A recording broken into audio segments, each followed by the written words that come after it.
So I know we're in a little bit of a different setting than what normally would have been the classroom, but I have tried to set it up so like this would be the whiteboard and everything like that.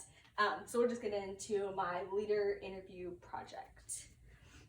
Okay, so for my interview, I really wanted to make sure that I highlighted a female within a female holding a leadership position. One of our chapters really focused on how there's often misrepresentation in several different industries.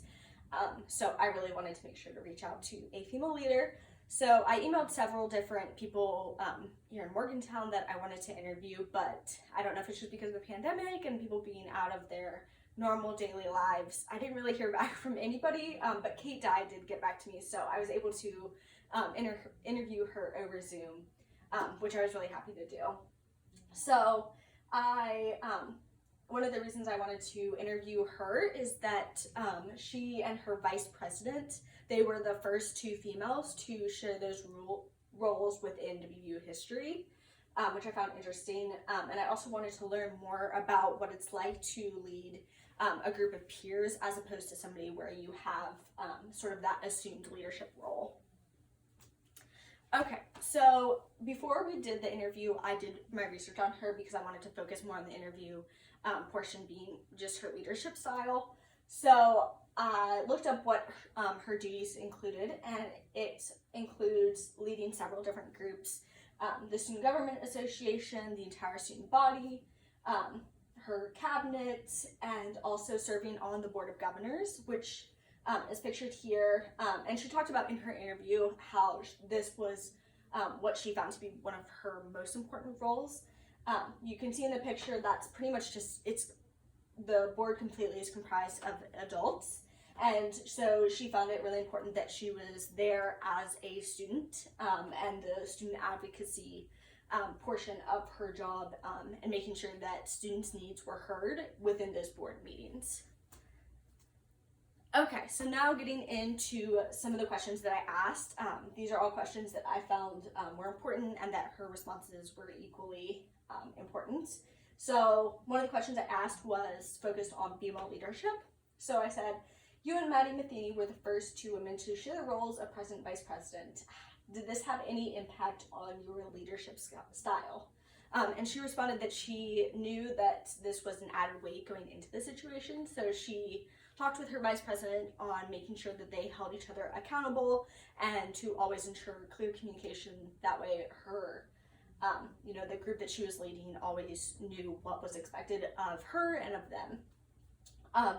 And during this time, we also talked about how her entire cabinet was composed of women besides her chief of staff, which I found really interesting that the entire group was made up of women. And she said that since this was the first time in history, it really fueled them to go above and beyond and not only meet the expectations, but go past that. Okay, another question I asked was, what was your hardest obstacle this year and how did you overcome that? So her response to this was that throughout the year, an internal conflict arose with her assembly members, and she attributed this mainly to the fact that she thought that they all wanted to be heard and that she needed to take a look at their opinions. So whenever I asked her how she resolved this problem, she said that she mainly did it through open communication. So she set up a time for the group to get together and all talk about their different opinions and everything like that. That way they could come to a resolution and a compromise. Okay, the next question is, how did you monitor the performance of people that you have to lead? So I find this interesting, especially when monitoring your peers, just because that's sort of like an added weight to it. So with this, she said that she sees communication as the most important part of leadership. And when monitoring a group of peers, she said that she really tried to emphasize goals and objectives and deadlines. That way people always knew what was being expected of them, so there were no surprises whenever she did those follow-ups with them. With surprises and expectations, I did expect her to talk more about the difficulties surrounding leading a group of peers, but I don't think she mentioned that at all in her interview. And I also found it interesting that pretty much every single question I asked, her response somehow incorporated communication and the importance of that. And then whenever we were talking, I found, a variety of different aspects of the different things that we've talked about throughout the year. But I really tied it into situation approach just because I felt like that really emphasized the importance of communication. So with the situation approach, sort of breaks it down to two parts with directive behavior and supportive behavior. So with directive behaviors, one example of that is establishing goals, which I found her doing whenever she was monitoring and motivating her group. And then with supportive behavior, I found she did that, because one of those things is asking for input. And I believe that she asked for input whenever that internal conflict arose.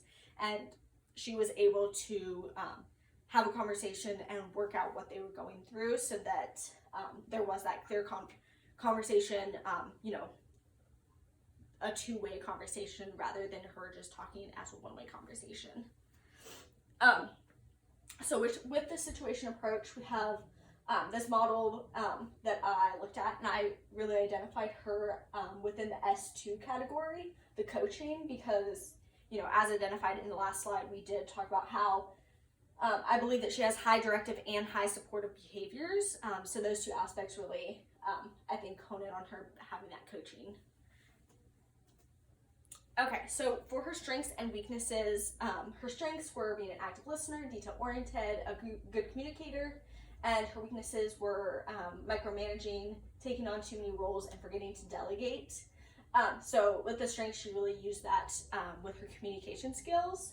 And then the weaknesses, she said that she sort of overcame that by remembering to take a more hands-off approach.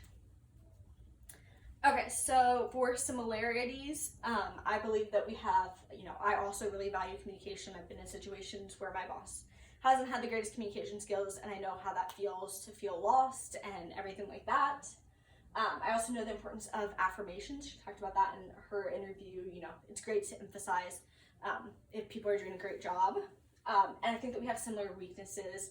I tend to do the same thing. If I have it pictured one way, I want to get in there and work with the group, but sometimes it's good to just, keep it hands off and let the group do what they're good at.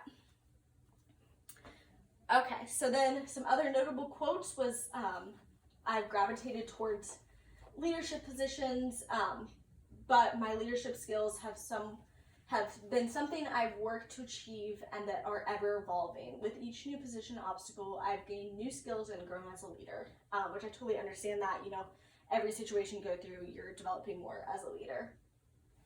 She also identified time management and taking time for yourself as one of the main reasons that she was able to thrive this year. So I think that that's all I have. So if you have any questions about my PowerPoint or want me to send you a copy, feel free to let me know and I can shoot you an email about that. Thank you.